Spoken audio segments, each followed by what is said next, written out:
Red કલરનું નાનકડું એવું રિબિનનો ટુકડો છે એ ઘરના દરવાજા ઉપર બાંધી દઈએ તો પણ એક એમ કહેવાય કે રેડ કલરના કારણે બહારની જે ખરાબ શક્તિ હોય એ અંદર આવી શકતી નથી. ઘણા લોકો એવું કહે કે રેડ કલરનો નાનકડી રિબિનનો ટુકડો છે એ તમારી ઓફિસની કે તમારા દુકાન હોય કે ઓફિસ હોય કે જ્યાં તમારું ધંધાનું ક્ષેત્ર છે.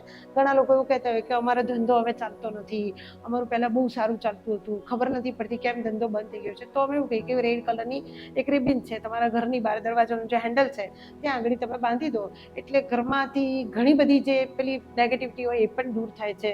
એ સિવાય નેગેટિવિટી દૂર કરવા માટેના બીજા ઘણા બધા પ્રયોગો છે, જેમ કે ફટાકડીનો ટુકડો છે તો ઘરના કોઈ ખૂણામાં ઉપર મૂકી દો તો પણ ઘરની નેગેટિવિટી દૂર થાય છે. ઘરના ટોયલેટની અંદરમાં તમે નાનકડો મીઠાનો ડબ્બી છે, એક નમક એટલે નમક આખું નમક લેવાનું ટોયલેટની દરવાજા એટલે મતલબ બારીની અંદરમાં મૂકી દો તો પણ નેગેટિવિટી દૂર થાય છે.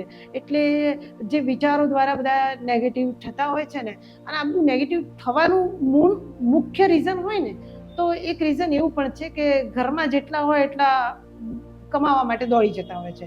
ઘરની સ્ત્રી, વહુ, માતા બધા જ બહાર જતા રહેતા હોય. એ બહાર જાય ને એટલે બધા બહારથી જે બોસ લોકો હોય ને એ લોકો ધારો કે 25,000 પગાર આપે તો 50,000નું કામ કરાવે, 25,000 પગાર આપે.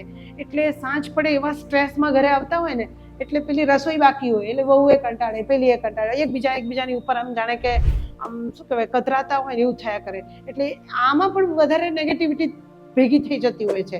એકબીજાના દુશ્મન થઈ જતા હોય એવું લાગે છે. પછી પેલાને એમ થાય કે હું આટલો પગાર લાવું તો આટલું કેમ કામ કરું, હું આટલું કરું. એટલે જ્યારે આ સ્ત્રી ઘરની બહાર રહી અને જે ઘરના કામ પર ધ્યાન નથી આપતી અને બહારના કામ ઉપર વધારે ધ્યાન આપે છે ત્યારે પણ આવી એટલે આપણે સામાજિક જે વ્યવસ્થા દોડી નાખી છે ને એના કારણે પણ આ બધા સ્ટ્રેસ આવી રહ્યા છે.